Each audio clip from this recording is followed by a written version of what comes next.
Uy, Day, kapag yumaman ka, anong una mong bibilhin? Pag ako yumaman, bibilhan kita ng magandang ugali. Sabi nila kapag kinasal ka na, nabenta ka na. Kung live-in ka, ibig sabihin inutang ka.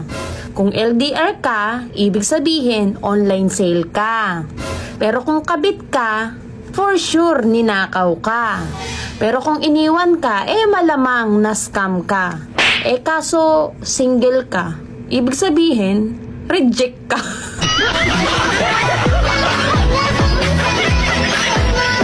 Mga sign na malakas yung appeal mo pero hindi mo lang alam. Number 1, maganda yung mata mo. Alam mo yung tipo ng mga mata na kahit hindi tumatawa parang nakangiti na. Yung parang nakikipag-usap yung mata mo. May mga ganyan tao malalakas yung dating. Tingin pa lang nakukuha ka na, nahuhulog ka na. Ganun kalakas yung dating mo. Pangalawa, makapal yung kilay mo. Mapapansin mo to kadalasan sa mga lalaki, mga makakapal yung kilay. Yung iba kapag makapal yung kilay, na-attract sila doon. Kokonti lang taong makapal ang kilay yung iba nga nagdadagdag pa, di ba? Yung iba dinodrawingan o kaya pinapatato. Pero yung mga gifted talaga, yung natural na kilay, talagang malakas yung appeal nun Pangatlo, maganda kang ngumiti. Iba yung aura ng mukha mo kapag naka-smile ka. Yung vibe na binibigay mo sa mga nakakausap mo at nakakakita sa'yo, na-attract sila sa'yo kasi yung ngiti mo. May mga ganyan pag nga ngumiti, lalong pumupogi, lalong gumaganda.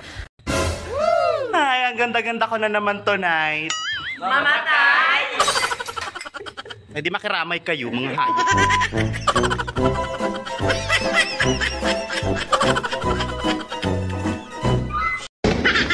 Uy, Day, balita ko, umiiwas ka na daw sa mga plastic.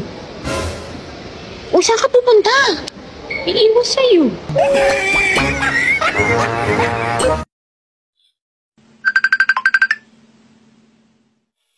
Babe, nakauwi na ako. Kinek ko yung phone mo kanina.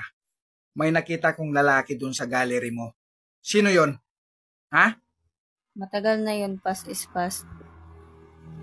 Anong pass is pass? Tapos na pala O bakit hindi mo pa dinidelete? Siguro namimiss mo, no? Hindi, ako yung dati nung hindi pa tayo magkakilala.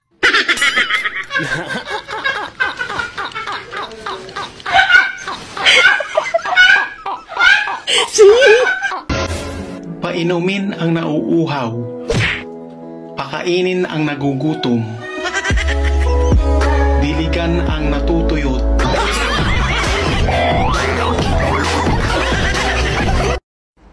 Hindi ko talaga maintindihan ba?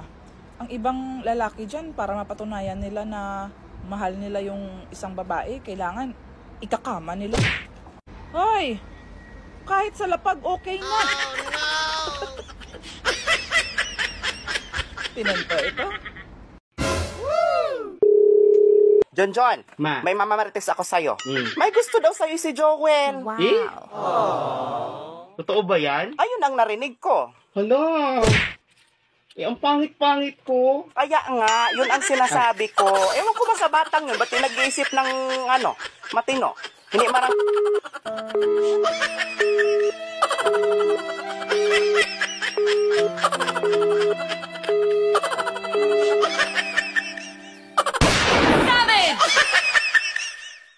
Alam nyo bang mas mabilis manligaw ang seaman kaysa sa engineer?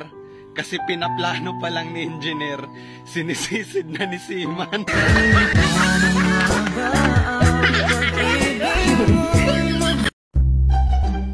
Doc, ako po yung pasyente mo last year. Oo, naalala ko. May problema ba?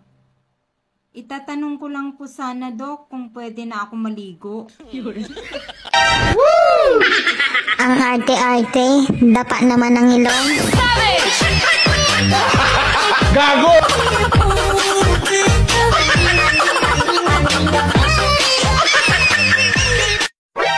Ganito ang mukha ng walang lipstick, walang makeup, walang suklay, at walang pera.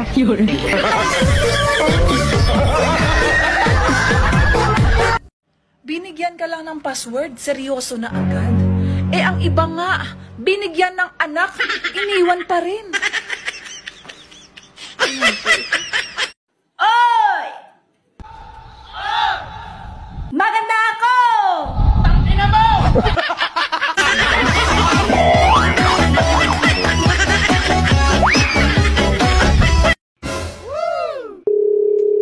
John, may mamamarites ako sa'yo. May gusto daw sa'yo si Joel. Wow. Totoo ba yan? Ayun ang narinig ko. Hala, ang pangit-pangit ko. Kaya nga, yun ang sinasabi ko. Ewan ko ba sa batang yun, ba't yung nag-iisip ng, matino? Hindi marang...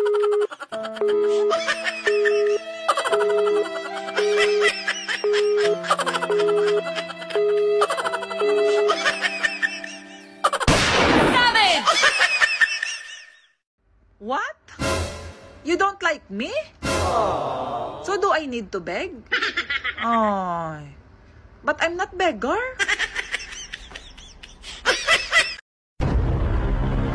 Close kami niyan dati.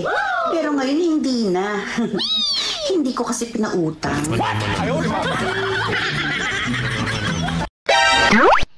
Ang taba ko daw. Parang ang ganda mo naman.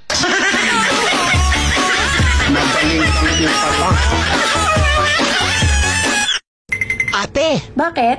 Totoo ba na lahat na magaganda palaging problemado? Bakit ako tinatanong mo? Ang dami-dami ko na nga problema, oh. Dadagdag ka pa? English ng English, wrong grammar naman. So what is your care? Business your own. Stop grammaring my grammar if you're not grammable. English ng English, wrong grammar naman. So what is your care? Business your own. Stop grammaring my grammar if you're not grammable. Alam mo, gusto kita makasama magmotor. Ako yung magdadrive. Tapos ikaw yung hahablot ng bag. Gago! Bakit mas importante pa yung pag-iinom mo kasama mga barkada mo kaysa sa akin, ha? Han, kailangan ko rin uminom. Ano ka ba? Ah, ganon. Mas importante pa yun kaysa sa akin. Hindi naman sa ganon. Tanong ko sa'yo, ikaw ba pwede kong inumin? Hindi. So ngayon, alam mo na kung ano lang ang pwede sa'yo? Oo, kain lang.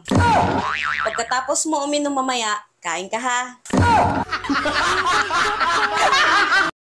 Pangarap ko talagang masabihan ng gumanda na ang Gaga. But so far, Gaga pa lang natanggap ko. At least, nasa kalahati na ako, diba?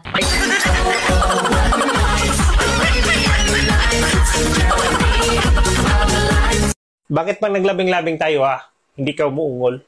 Eh, bakit mo naman ako paungulin? Eh, kiliti yung nararamdaman ko, eh.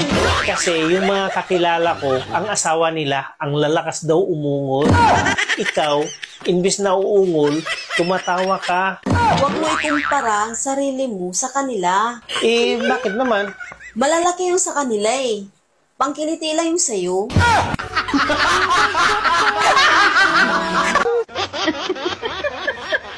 Alam nyo ba kung bakit sobrang init dito sa Pinas? Kasi maraming magaganda dito. Ha? Ano namang connect dun? Mainitin kasi ulo ng magaganda. Ayaw, di ba? Hindi mo ko, ha? Ladies and gentlemen, we have just landed at the Ninoy Aquino International Airport. Philippine Airlines welcomes you to Manila. For your safety, please remain seated in the seatbelts fastened until the fasten seatbelt has been switched off. Please refrain. Kung baby niya ako, tapos baby ka rin niya, oh my God, kambal tayo?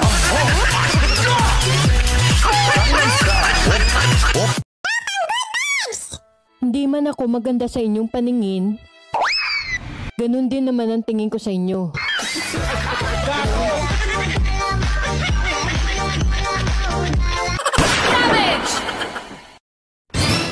Kung baby niya ako, tapos baby ka rin niya, oh my God, kambal tayo?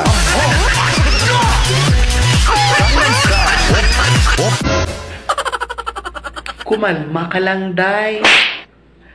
Pangit pa ako nito pero high blood ka na. Paano pa kaya kung gumanda ako?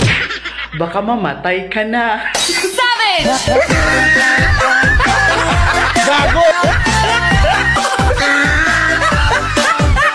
Noon, Pangarap lang kita.